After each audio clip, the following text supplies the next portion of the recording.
série O Que Mais Importa, né? Então aqui a gente tem uma continuação do que foi a série anterior do I Don't Care, que é, no caso, Eu Não Me Importo, em português. Então, aquela série, né, a primeira série, teve uma proposta de ser mais teológica, mais teórica, de apresentar alguns conceitos bem importantes sobre a santidade. E essa série, né, para que a gente chegasse nessa série de agora e a gente fosse mais prático, a gente colocasse a santidade num lugar um pouco mais prático e começasse a mudar as nossas realidades de vida. Então, né, semana passada, o nosso pastor Marco iniciou a série com a pregação e o tema da pregação era quem vai primeiro nos seus relacionamentos. Quem estava aqui e viu, assim, se o pastor estiver ouvindo o podcast, eu já vou dizer, não fui eu que disse, me disseram. Eu estava num grupo em que colocaram que o tema da pregação foi aquela figurinha. Sabe, pastor? Aquela figurinha do chinelo? Foi aquela. Então, tu já tá sabendo. Mas aí hoje a gente vai passar por muitas perguntas, muitas reflexões importantíssimas para a gente poder mudar de atitudes, né? A santidade, ela nos faz mudar atitudes práticas. Então eu te peço muita atenção com essa gentileza, peço muita atenção, porque uma pergunta que pode não fazer sentido para a pessoa que está do teu lado pode te pegar. Então eu quero mesmo assim que são várias perguntas, são várias reflexões que a gente vai fazer essa noite. O nome da série em si, ela já é uma grande reflexão, né? O que mais importa? Eu acho que a gente passa a vida inteira atrás e em busca do que mais importa para nós. Isso vai nos acompanhando durante a nossa vida toda, durante várias fases da vida. Eu posso citar aqui fases como, por exemplo, quando a gente está na faculdade. A gente está em busca do que mais importa naquele momento. E quando a gente vai casar, quando a gente tem filhos, eu acho que a vida inteira muda, né? Não sei se em algum momento vai deixar de ser o que mais importa. E eu quero, talvez trazer algumas reflexões em cima disso, do que mais importa. Mas a primeira pergunta que eu quero fazer para ti hoje é: tu ama a Deus, né? Tu ama a Deus, né? Se tu tá aqui, mesmo que tenha sido hoje a tua primeira vez, tu ama a Deus. Ou tu quer descobrir o que é amar a Deus. De certa forma, tu já o ama. Então, beleza. Tu ama a Deus.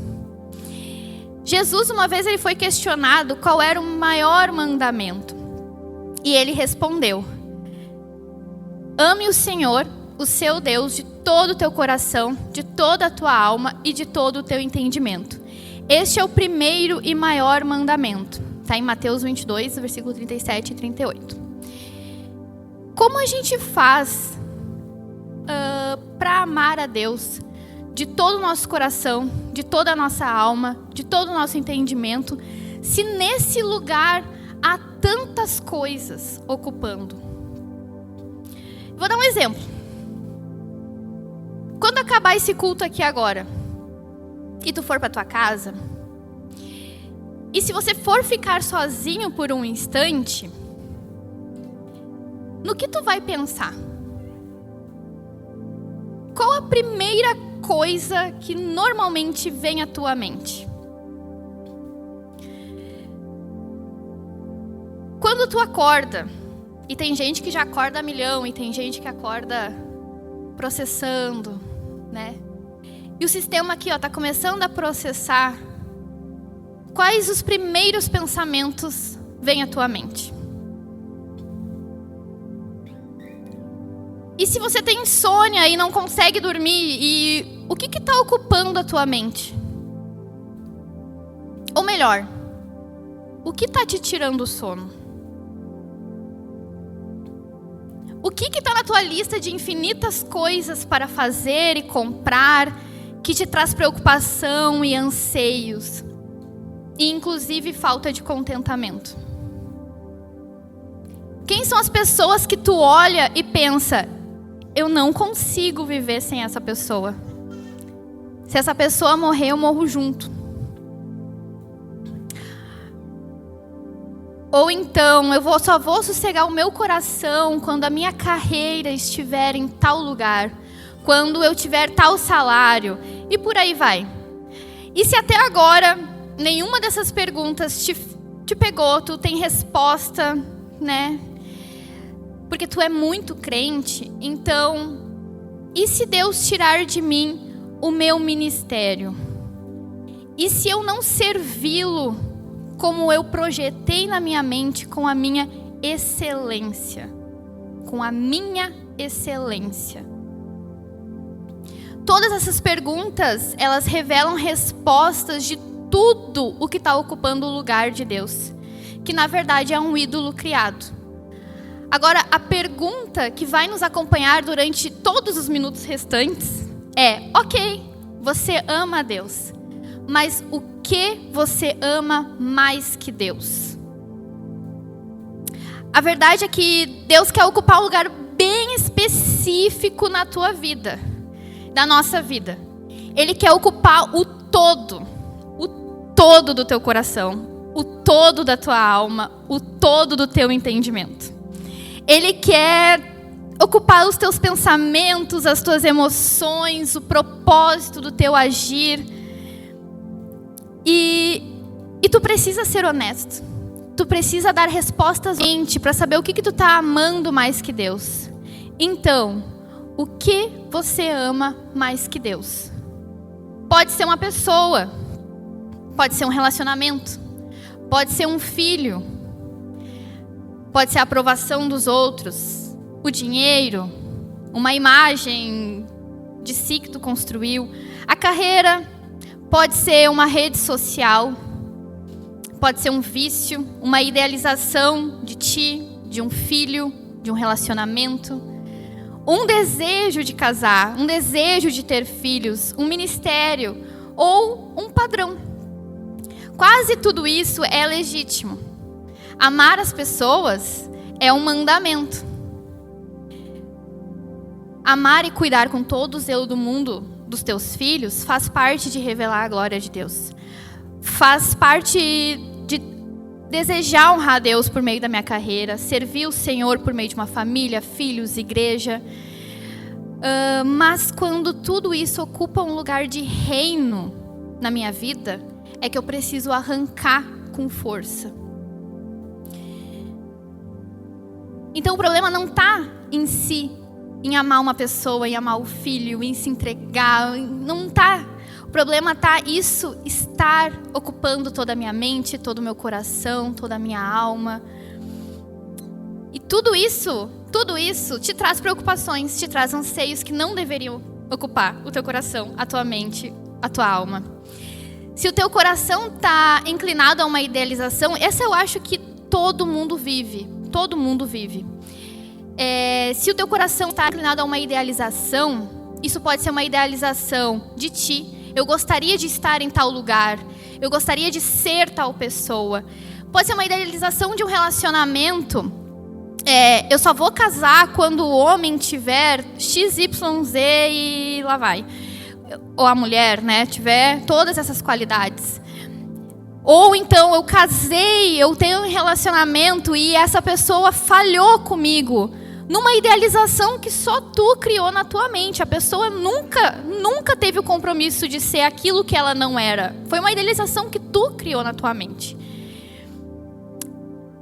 Uma idealização que a coisa que mais acontece assim, 100 de 100, a idealização de um filho. Quando um filho nasce sonhos, muitos sonhos. Sonhos e ele vai ser um jogador de futebol e vai ser não sei o quê. E aí olha para o pai e para a mãe e diz assim: é mais parecido contigo, ele vai fazer isso, vai fazer aquilo. E aquilo tudo são idealizações que tu criou. São idealizações. E aí quando começa aquela criança a não ser o que tu projetou, tu começa a se frustrar também. Tu tem que lidar com aquilo.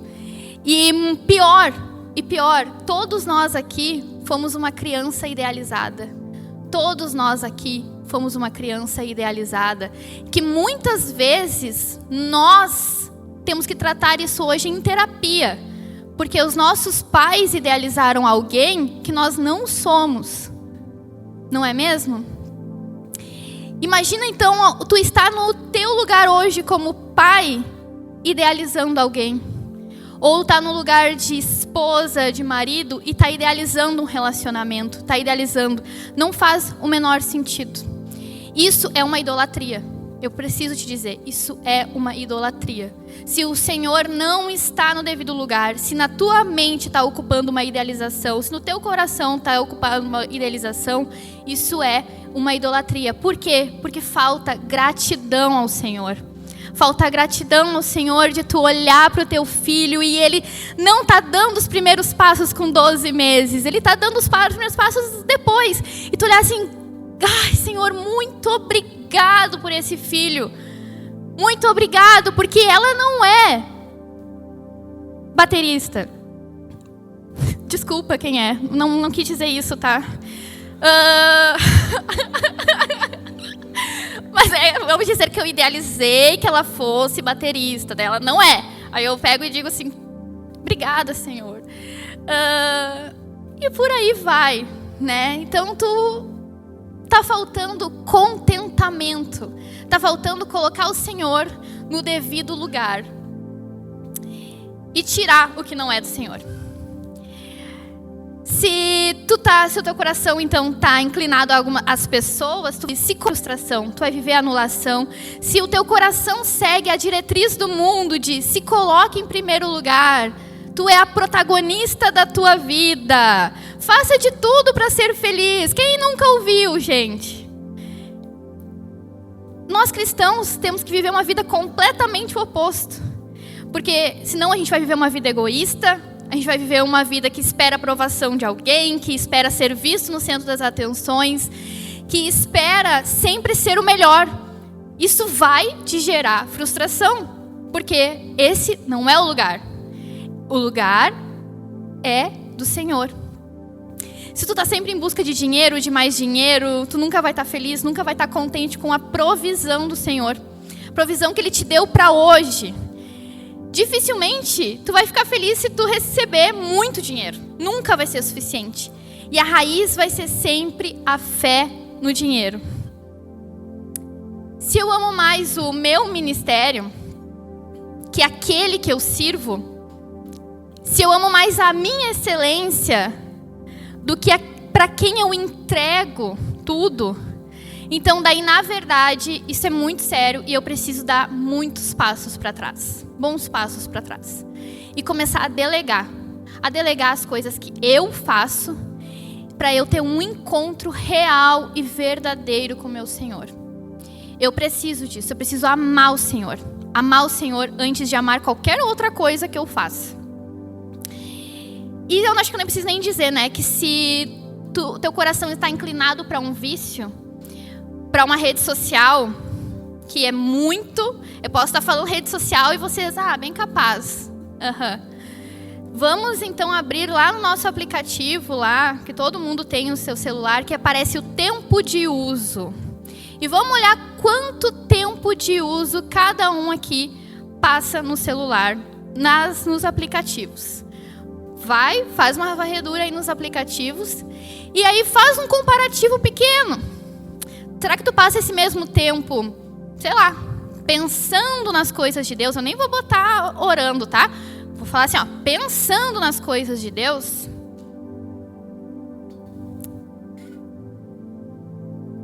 E se esse for o teu vício, eu nem preciso te dizer que tu tá te matando, né? Tu não tá vivendo.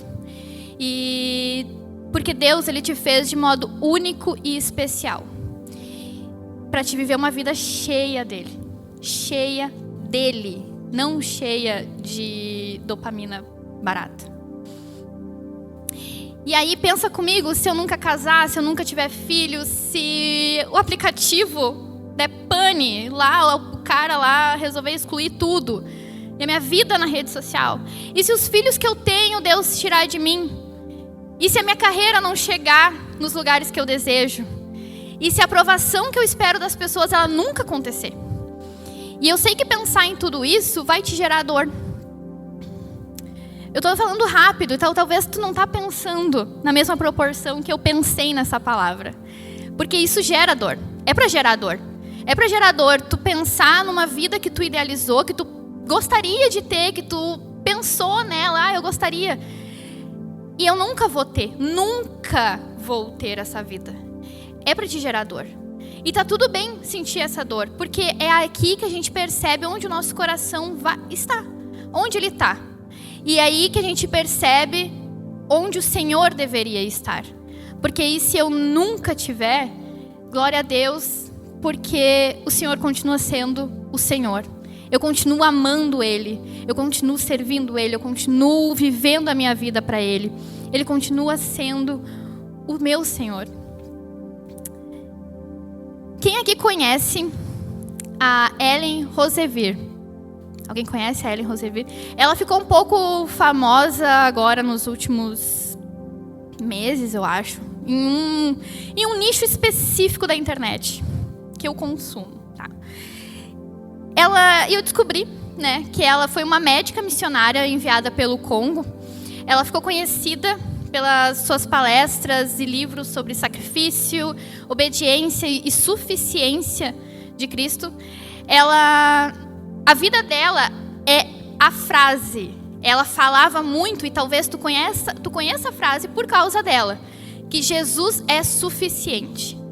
Na verdade, ela fala muito dessa frase, ela falou tanto dessa frase, que aquilo ficou permeando por algumas décadas.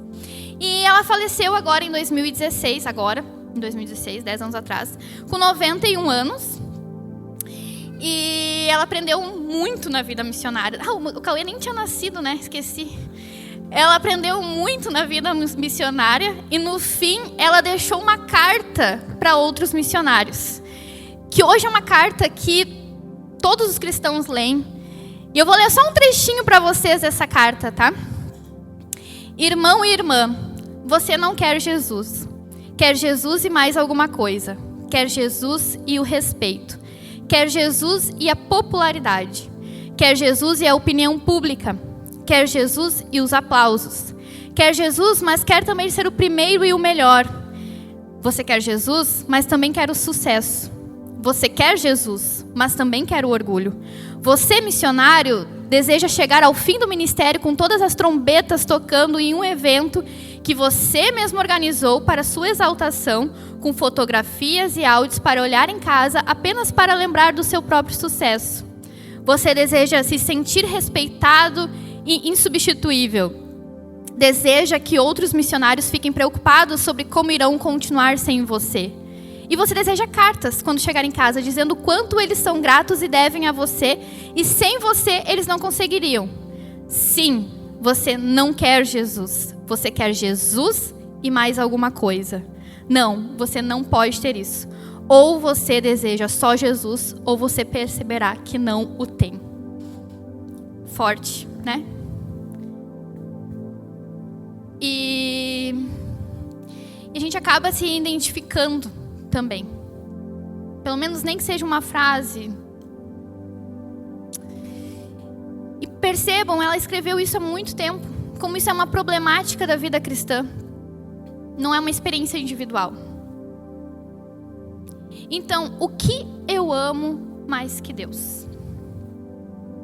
Salmo 139 é um salmo que mostra a verdadeira realidade de como o Senhor nos conhece.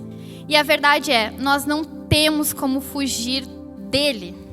Nós não temos como fugir de Deus. Então, nesse momento, quem precisa ser sincero é só tu contigo. Porque o Senhor já sabe. O Senhor já sabe de tudo que está no teu coração. Quem precisa ser sincero é tu contigo. E por isso que o Senhor marcou essa noite. Marcou esse encontro aqui. Para que tu tenha essas respostas que tu vai ter hoje.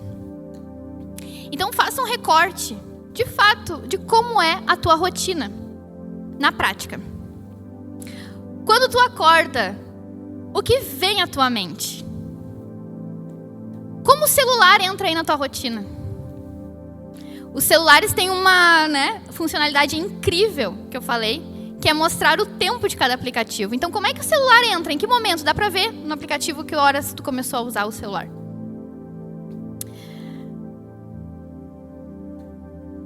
Tu toma decisões baseadas no quê? Quais sentimentos governam o teu coração? Quando tu finaliza alguma tarefa, para onde vai os teus pensamentos? Ou se tu é mais hiperativa nos teus pensamentos que não param nunca, pega tuas abinhas abertas, vê ali. O que tu anda pensando? Quais são as abinhas que estão abertas? Tudo isso mostra onde está o teu coração, a tua alma, o teu entendimento.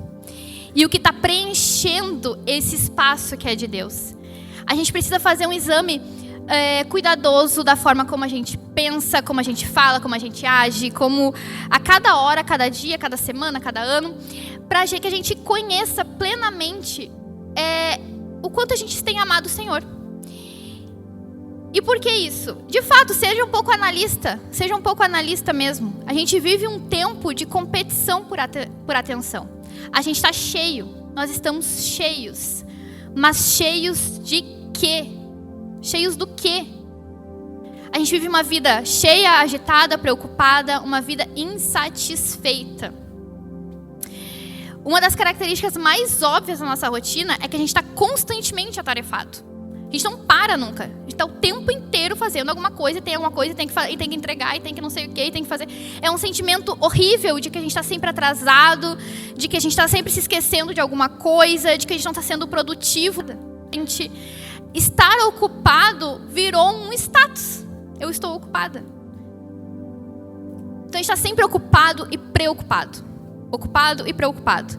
E isso, além de nós estarmos, a sociedade, no geral, vai altamente encorajar para que a gente seja assim. Para que a gente não pare. Nós somos uma máquina. A gente tem que descansar. O que é descansar? Se tu tem que estar o tempo inteiro pensando, o tempo inteiro produzindo. Então, quando tu tá descansando, e às vezes é assim, tu posta um story, tô descansando. Achei que tu estava, não sei o quê. Não, gente, eu só tava descansando. Então, o que é descansar? E esse é um problema real do que a gente vive diariamente. Tudo é urgente, tudo está num estado de emergência, é tudo para ontem, preciso. Então, quando a nossa mente e o coração está tão sobrecarregado, sem dar o devido espaço para Deus, a gente tem um comportamento bem comum, que é nós queremos satisfazer as expectativas impostas por nós e pelos outros. E é aí que muita gente vive uma crise existencial. De o que a gente está fazendo faz a diferença. Então a gente passa a questionar o valor da nossa existência.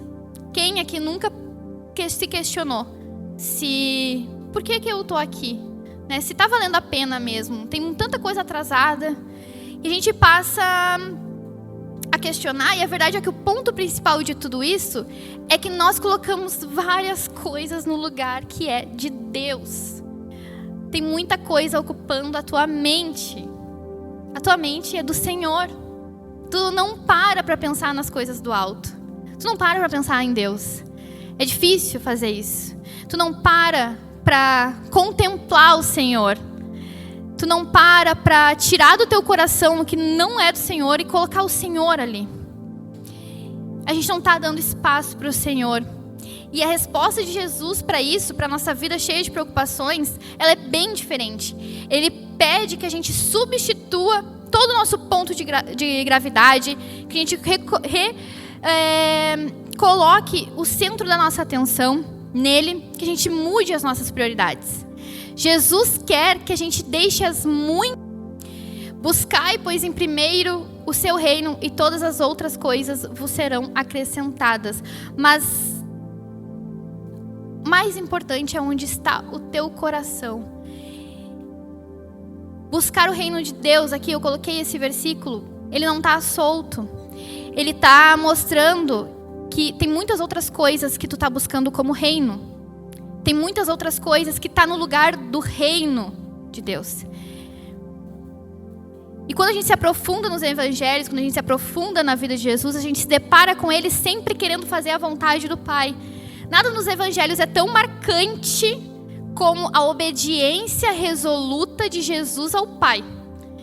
Ele não tinha ambição própria de aprovação. Ele não tinha ambição própria de idealização. Ele caminhava com uns caras bem complicados. Ele não idealizava aqueles caras. Ele via quem aqueles caras poderiam ser com Deus. Ele não chegou mostrando a idealização pronta. Inclusive, aqueles caras traíram ele. E o cara que caminhou mais perto dele negou ele. Então, as nossas vidas, elas são destinadas a se tornarem como Jesus, como a vida de Jesus. O propósito total do ministério de Jesus é nos levar a essa vida nova, nos levar à casa do Pai. Jesus, ele veio para nos tornar santos, para nos levar a uma intimidade tão grande com o Senhor que não tem espaço. A minha intimidade está tão grande com Ele que não tem espaço para eu amar qualquer coisa a não ser Deus. Em 1 Pedro 1, 15 e 16 vai dizer: mas assim como é santo aquele que os chamou, sejam santos vocês também em tudo o que fizerem, pois está escrito: sejam santos porque eu sou santo. Esse está escrito é lá em Levítico. Pedro está fazendo pegando o texto da Escritura. Então, a santidade prática é a reorganização do que está no trono da nossa vida. Não é primeiro amar mais a Deus. Todo mundo aqui deve ter pensado aqui agora: eu preciso amar mais a Deus. Todo mundo deve ter pensado isso. Mas isso ainda fica abstrato. Porque a gente não está calculando quanto a gente está amando o Senhor e a gente precisa aumentar isso. A gente precisa primeiro identificar o que está no lugar que é do Senhor e tirar aquilo de lá. E só assim a gente vai ter espaço suficiente para o amor que importa. Então, o que nós faremos a partir de agora? Você quer amar mais a Deus do que qualquer outra coisa? Então, primeiro, tu vai identificar qual é o teu ídolo. Isso tu vai fazer.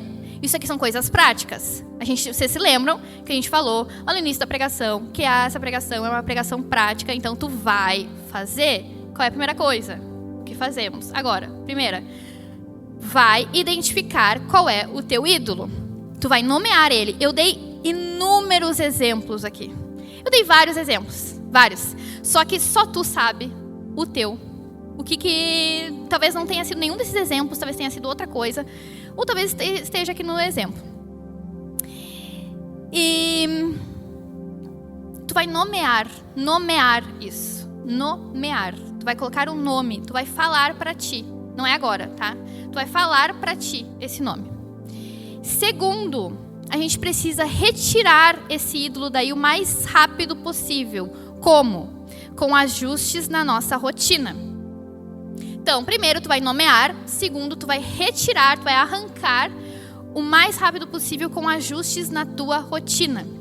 Vai parecer difícil, mas ele precisa ser feito. O Senhor quer o teu todo, Só assim a gente vai alcançar a santidade. Em Colossenses vai falar assim: assim façam morrer tudo que pertence à natureza terrena de vocês. Imoralidade sexual, impureza, paixão, desejos maus e a ganância, que é idolatria. Muitos leem esse texto, param na imoralidade sexual e pensam: ah, beleza, não estou fazendo. Então não é idolatria. Vamos lá. Imoralidade sexual, impureza, paixão. Eu citei muitas paixões. Muitas. Inclusive a paixão por si mesmo. Inclusive se amar mais. Inclusive a idealização é uma paixão. Desejos maus e a ganância, que é a idolatria. Então tu precisa abrir espaço para Deus. Confesse a alguém. Tu vai fazer isso.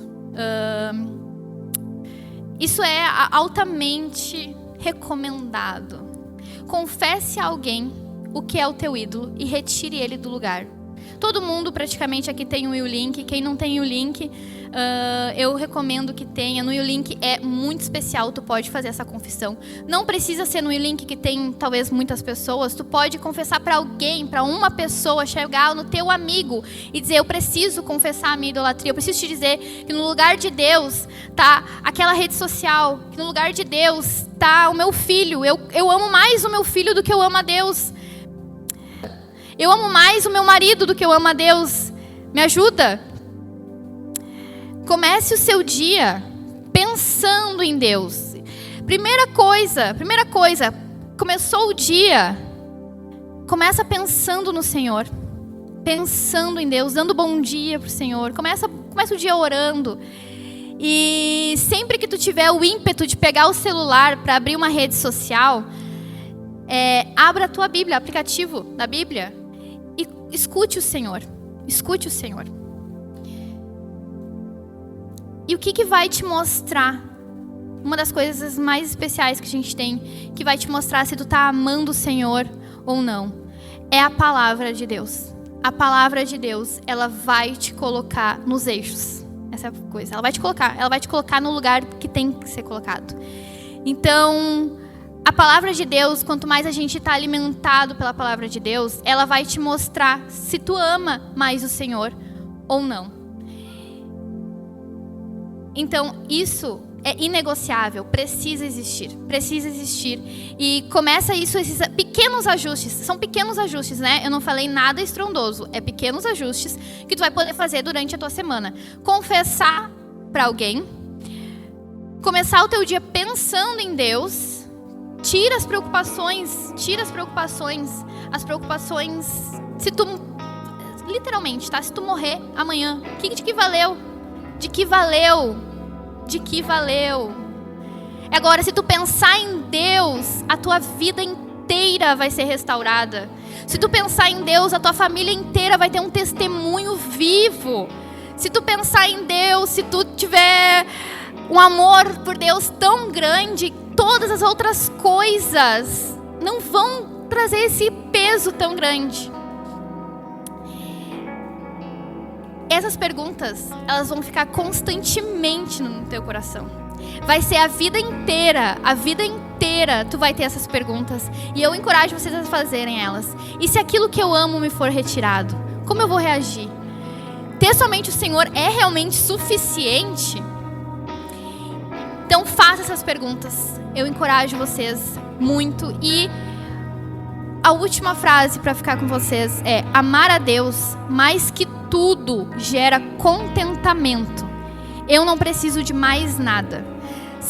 Isso vai te mostrar se tu ama mais a Deus ou não. Amar mais a Deus vai gerar contentamento. Eu gostaria que tu ficasse de pé. Que tu fechasse os olhos agora nesse momento. E o Senhor falou contigo essa noite. Eu tenho certeza que falou. O Senhor falou contigo. E agora, com os olhos fechados, eu gostaria muito que tu... Eu vou dizer assim pra ti, por favor, faça isso. Diga, nomeie o ídolo, baixinho pra ti. Nomeie o ídolo agora. Nomeie o ídolo. Tira isso que tá retirando de Deus estar no lugar dele. Os ídolos, eles sempre cobram caro, eles sempre escravizam, eles oferecem algo que Jesus vai oferecer o oposto. Jesus alivia. Jesus diz: vinde a mim todos os que estão cansados e sobrecarregados e eu vos aliviarei. A santidade não é um peso, é menos peso. O Senhor Jesus já carregou todos os teus pesos. Tu estar preocupado é como dizer para o Senhor que o trabalho dele foi em vão, porque ele já carregou as tuas preocupações. Ele te entregou um relacionamento que nunca vai te frustrar. Nunca.